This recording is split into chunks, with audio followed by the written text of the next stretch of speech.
이 영상에서는 제가 뭐 앞으로 몇 개를 더 얘기를 할 것 같은데 또 생각날 때마다 또 얘기를 할 텐데요. 그 물리학개론 공부법에 대한 얘기예요. 물론 물리학을 이제 잘 하시는 분들은 뭐 알아서 하실 겁니다. 그런데 이제 이 영상이 이제 도움이 되는 분들에게는 뭐 도움이 됐으면 하는 바람으로 지금 이 영상을 또 만들게 됐습니다. 그러니까 항상 그 강의를 할 때도 제가 말씀을 간혹 드리는데요. 이론하고 응용이에요. 그러니까 이제 적용이죠, 적용.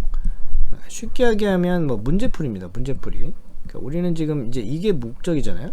주어진 시간에 그 문제를 풀어내야 되는 건데, 그러면은 문제를 풀려면 일단 그거에 관련된 지식이 있어야 되니까 이론 공부를 당연히 합니다. 그래서 만약에 뉴턴의 법칙이다, 그럼 뉴턴의 법칙을 공부를 하죠.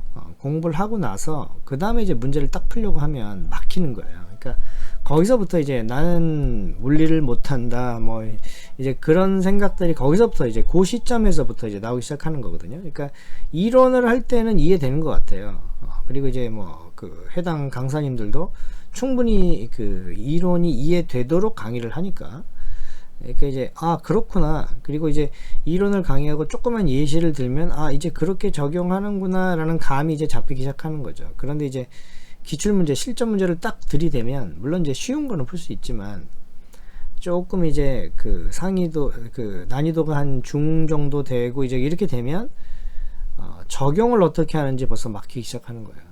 그러면 이제 나는 물리를 못해, 뭐 이런 이제 생각을 하게 되거든요. 자, 그런데 제가 이제 이 영상을 통해서 말씀드리고 싶은 거는 이론하고 응용은 차라리 별개다라고 생각하시는 게 편해요.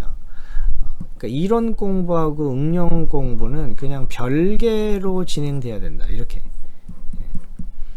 그러니까 많은 분들이 착각을 하는 게 이론을 공부하면 자동적으로 문제가 풀릴 거라고 생각을 해요. 그러니까 그렇지 않아요. 그런데 그래서 그거를 좀 이해하시는 게 도움이 될 것 같습니다. 예를 한번 들어볼게요. 이제 제가 강의를 한다, 만약에 강의를 한다, 그러면 이제 뉴턴의 뭐 제2법칙을 설명을 한다. 그러면은 제가 이 세상에 여러 가지 물체가 있는데 그 물체를 그냥 일단 점으로 생각해 보세요, 이제 이런 얘기를 해요. 왜냐면 이론을 설명하려면 할 수 없거든요. 그러니까 이 세상에 움직이는 모든 물체가 있는데 그 움직이는 물체가 뭐든 간에 그냥 하나의 점으로 생각하자, 이렇게 되는 겁니다. 그럼 이제 거대한 버스가 이제 하나의 점이 되는 거죠, 지금. 그러면 모든 움직이는 물체에 어떤 힘이 작용을 하면, 그래서 그걸 우리가 힘이라는 벡터를 배웠기 때문에 그 모든 물체에 작용하는 힘을 이렇게 일반적으로 제가 설명을 드리는 거예요. 뭐 F1이라는 힘이 있어요, F2라는 힘이 있어요, 이렇게 제가 설명을 한단 말이에요. 그러면 이 강의를 듣는 사람들은 아마 그 움직이는 물체가 버스일 수도 있고, 자기 머릿속에는 어떤 구체적인 하나의 사물을 생각하고 거기에 힘이 작용한다 그러면 맞아 거기에 힘이 작용하겠지, 뭐 이렇게 생각할 거라고요. 그리고 이제 이런 힘이 작용하고 그 물체의 질량은 m인데 그 물체가 힘이 작용하면 점점 빨라지기도 하고 점점 느려지기도 하니까 그걸 이제 가속도라는 개념으로 배운단 말이에요. 가속도, A라는 이 가속도라는 개념으로 배워요. 그럼 이렇게 설명하면 이제 각자 자기가 경험한 그 사물이나 이런 게 있기 때문에 그런 걸 가지고 이 강의를 듣게 된단 말이에요. 그러면 이런 힘들이 작용하고 질량이 이거고, 그랬을 때 얘가 점점 빨라지고 점점 느려지고 하는데, 그랬을 때 이 힘을 전부 다 합치면, 그럼 힘을 전부 다 합치면 해서 이제 이렇게 우리가 수학적으로 표현을 하잖아요. 힘을 전부 다 합치면 그 질량에다가 가속도를 곱한 것하고 같습니다. 이게 뉴턴의 법칙입니다, 이렇게 얘기를 한단 말이에요. 그러면은 어느 정도 이해되는 것 같아요. 그죠? 충분히 그렇잖아요. 그래서 힘을 전부 다 벡터적으로 더하면 그게 질량하고 가속도에 곱하고 같습니다. 이게 법칙입니다. 예외가 없습니다, 이렇게 얘기를 한단 말이에요. 그러면은 여기까지 들으시면 어때요, 여러분? 어느 정도 이해되잖아요, 그죠? 그렇구나. 그리고 이제 설명을 더 덧붙여 줄 수도 있죠. 이 식을 딱 보시면은 만약에 힘의 합이 0이라고 합시다. 힘의 합이 0이면 가속도도 0이죠. 이런 얘기. 이런 관계가 있는데 내가 만약에 질량이 2배가 되면은, 그렇죠? 힘은 일정한데 질량이 2배가 되면 가속도는 2분의 1로 줄지요. 뭐 이런 얘기 다 할 수 있단 말이에요. 그러니까 그런 얘기를 자꾸 쌓아가면은 이제 이게 이해가 되는 듯한 느낌이 든단 말이야. 그죠? 그런데 이제 문제는 어떠냐, 이제 이걸 가지고 내가 만약에 뭐 기출 문제를 딱 봤다, 그럼 여기 이제 이런 게 나오는 거예요. 물론 이것도 이제 쉬운 축에 속하는 문제이긴 하지만, 여기에 이제 공중에 요렇게 도르래가 하나 달려 있는데, 그죠? 이 도르래의 끈을 감아서 여기다가 내가 두 개의 물체를 달았습니다, 이렇게 얘기하는 거죠. 이제 두 개의 물체를 이렇게 달았습니다. 그래서 하나는 물체의 질량이 M1이고 하나는 물체의 질량이 M2입니다. 그런데 M2가 M1보다 훨씬 큽니다. 그럼 처음에는 둘 다 정지해 있었습니다. 그리고 내가 손을 딱 놓으니까 어떻게 돼요? 얘가 밑으로 이제 점점 빨라질 거라고요. 그럼 이 가속도가 얼마일까요? 이제 이렇게 물어보는 거예요. 예를 들어서, 예를 드는 겁니다. 쉬운 예지만 이게 적용에 해당되는 거죠. 적용. 그러면 이 이론은 알았어요. 이 이론은 알았는데 이걸 여기다 이제 적용을 하려고 하거든요.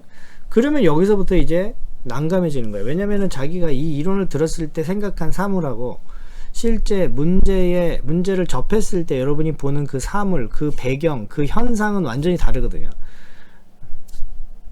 그럼 여기서 어떨 것 같아요? 여기서 이거를 여기다 적용하려면 자기가 기존에 갖고 있던 틀을 완전히 깨야 돼요. 완전히 깨고 다시 이 법칙, 내가 배운 법칙을 새로운 상황에 적용해야 될, 그쵸? 그런 상황이 와버린 거예요. 그러면 되게 혼란스러운 거죠. 그러니까 이 시점에서 여러분 가만히 생각을 해보시면 이론을 이해하는 것하고 이거를 적용하는 것은 완전히 별개예요. 다른 경험이라고요. 이론을 이해하는 경험하고 이걸 적용하는 경험은 다른 거니까 우리가 새로운 경험을 하려면 거기에 익숙해져야 되잖아요. 그러니까 이런 류의 문제를 풀 수밖에 없는 거예요. 그래서 문제를 여러 개를 풀어봐야 된다는 거죠. 이게 됐죠. 그러니까 먼저 이걸 이해하고 나서 물리학개론을 좀 공부를 하시면 좀 도움이 될 것 같아서, 그래서 항상 제가 이제 그 강의를 할 때도 이것저것에서 이제 얘기를 합니다. 이론하고 응용은 별개니까. 이론 됐죠? 그러면은 그거에 관련된 대표적인 예들이 있어요. 그 시험에 자주 등장하는, 그리고 물리학 책 어디에나 나오는, 그러니까 그런 예들을 접하면서 몇 개를 풀어보는 거죠. 그러면 이제 전체적인 감이 잡히는 거예요. 그럼 시험도 그 틀에서 나오고, 물론 그 틀에서 벗어나서 완전히 생뚱맞은, 그죠? 우리가 접해보지 않은 유형이 등장을 하기는 해요. 그런데 처음부터 그걸 걱정하면 안 되고, 그러니까 우리는 항상 하는 그 시험, 예를 들어 그 90% 정도는 다 항상 그 문제가 그 문제예요. 조금씩 꼬고 바꾸고 이런 거지. 그렇지만 나머지 10%도 아니고 한 5% 정도를 아주 전혀 다른 형태의 문제를 내버리면 좀 당황스럽죠. 그러니까 그거를 제한된 시간 내에 풀기는 어렵지만, 우리가 이런 생각을 가지고 처음에 이제 공부를 하면 그래도 내가 지금 이 그 문제를 못 푸는 이유는 이건 뭐 지극히 정상적인 얘기다, 이런 식으로 접근할 수가 있잖아요. 그러니까 그런 그 얘기, 그런 얘기를 제가 누군가 해주면 도움이 될 것 같아서 이런 짧은 영상을 한번 만들어 봤습니다. 네, 감사합니다.